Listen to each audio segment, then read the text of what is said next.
Today, I'm making a Flagon cozy. For this build, I used EVA foam, craft foam, dowel foam, coffee foam, paint, super glue, hot glue, cutting tools, sanding tools, safety gear, scissors, razor pens, and a box cutter. I'm using wood-colored EVA foam for this. Foam floor mats come in all sorts of colors, and I like to start with whatever color will cut down on the painting for me, because that is just a massive time suck, you know? Sometimes these are one-day builds, and it's just like weeks to get the painting right. I cut off the puzzle pieces with scissors, then I cut a length slightly taller than a standard size aluminum beverage can. This would normally put the cozy over the rim, but trust me, it's gonna make sense in a little bit. Then I put parallel divot lines into the panel, pressing the blade about a third of the way through the foam. These are for show, so you don't want to go all the way through. More on that later. Now, to get rid of the texture from where I cut off the puzzle pieces, I sanded it away on my belt sander. If you don't have a belt sander, then you can always use a rotary tool or even bypass the sanding process entirely just by using an incredibly sharp blade and cutting a straight line just inside the puzzle edge. I have done that before, but not everybody watching this video has a knife sharpener and WD-40, so I'm just trying to provide options, you know? Then I used a razor pen to draw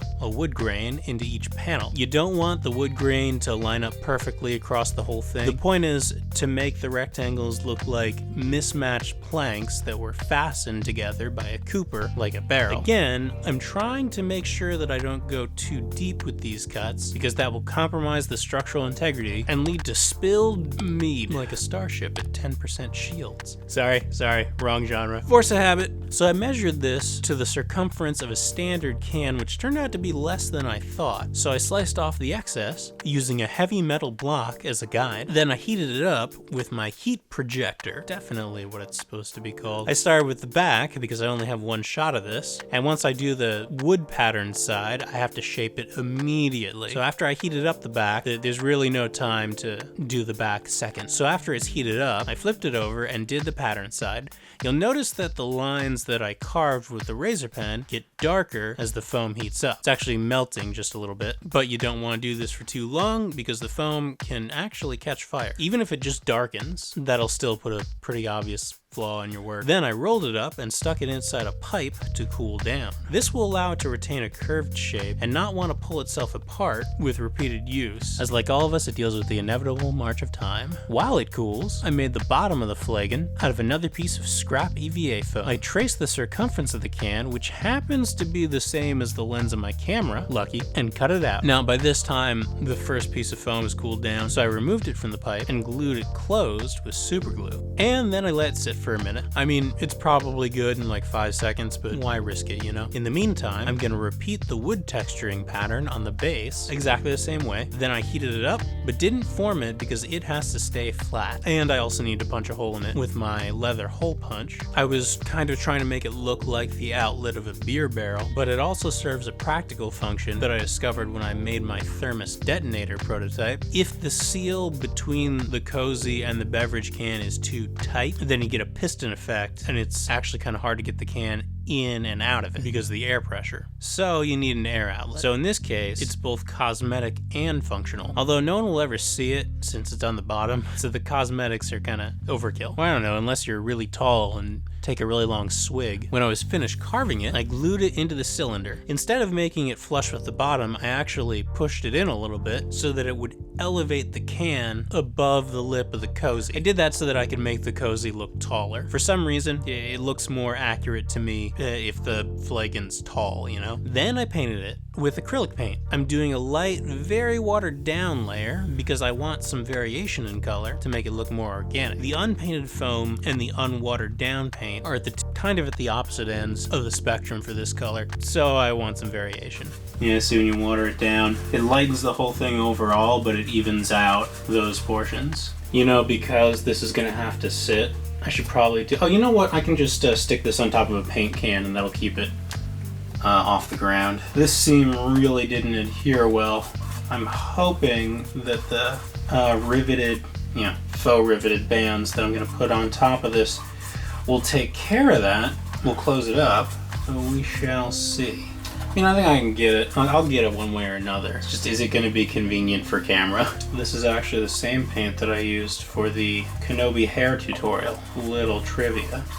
Came in handy way more often than I thought it would. I guess you don't have to paint the bottom, because it would actually be, in real life, it would be water damaged and lightened, but if it's got no paint on it, then that might read as an inconsistency when the actor takes a drink. It's going to show the bottom of it to the camera lens, and people might think that it's fake. And you may think, who's gonna notice that? But wasn't there a cup of coffee in Game of Thrones? Like a Starbucks coffee? I think the internet's partially responsible for that, because you can so easily pause things. There we go. Okay, now that's gonna have to sit like that for probably only a couple hours. If you do this on a hot day and or leave it in front of a fan, you can cut that down to 30 minutes, but I'm in no hurry today. Now while that dries, I'm gonna work on the iron bands. You can use the standard 2mm craft foam for a more realistic look, because generally riveted metal for civilian purposes is thinner, but this is a fantasy, so I'm fine with going overboard. I cut 2 4mm craft foam strips using a metal square as a straight edge. Then I heat form those, although if I'm being honest, I don't think you really need to heat form foam that's this thin. I'm on autopilot at this point, after doing so many builds. Do you even know who you are anymore, William Shakespeare? Is your name your name? Is your face, KGB man? Sorry, I'm in an Americans rabbit hole right now. You know the show, the FX show, about the Cold War spies. I mean, don't get me wrong, For All Mankind was good, but it's not The Americans good. If you haven't seen it, check it out. It's about a Welsh guy pretending to be a Russian guy pretending to be an American guy. And also Carrie Russell's wig collection. I may have lost the plot. What were we doing? Alright, making a thing. I attached the bands to the Flagon using super glue, and I've got an energy drink in there to help it keep its shape while I do this, because sometimes you gotta manhandle it and it's really easy to squash it. It is foam after all. After the bands were secure, I added rivets using foam dots. I attached them to the bands one by one using super glue. This is supposed to look like black iron, by the way. Once those were on there, I moved on to the handle. I wanted to stay with the black iron look, so I used a black foam dowel, which I heat formed so that it would hold on to a curved shape, but I also cut a few notches in the side just to reduce the stress on those curves trying to pull it apart. It's okay to take shortcuts in prop making. I mean, what's the worst that could happen?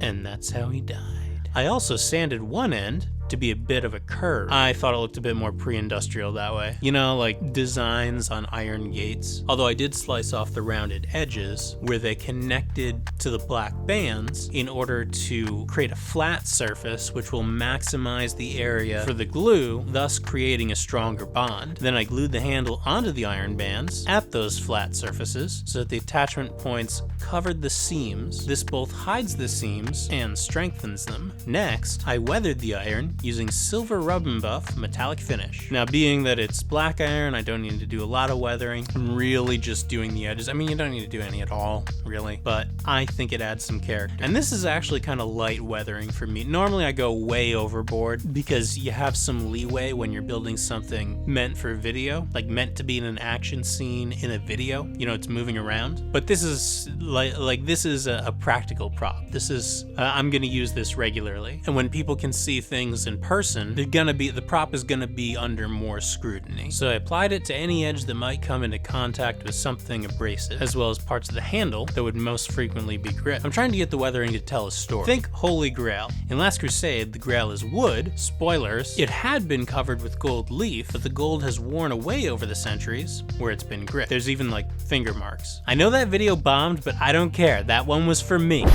It's okay, I reconstituted from a puddle of space tar, and that was it. That's how I made a medieval style cozy, and now I can inebriate a fairy. Don't drink and fly. Give me your keys. Thanks for watching, everybody. Hope you enjoyed this video. Once again, I'd like to thank my patrons. These videos just wouldn't be possible without the support of my patrons. So as the names scrolling by, their pledges support the main builds, and occasionally I'm able to cobble together a mini DIY from the scraps left over from those builds for no additional charge. If you're interested in joining them and supporting the channel, then you can check check out the links in the description down below for patron channel services, such as early uploads and limited ads. Anything you can pledge goes towards improving the video quality and shop equipment, as well as allowing me to put together bigger and more exciting projects for you on the channel. Alright, hope you enjoyed this. Don't forget to like and subscribe, hit the bell icon to be notified of the future uploads, because there's more of them lately, but it's kind of at a totally random schedule. And let me know what other props you'd like to see me make in comments down below. Thanks again, happy crafting, see you later!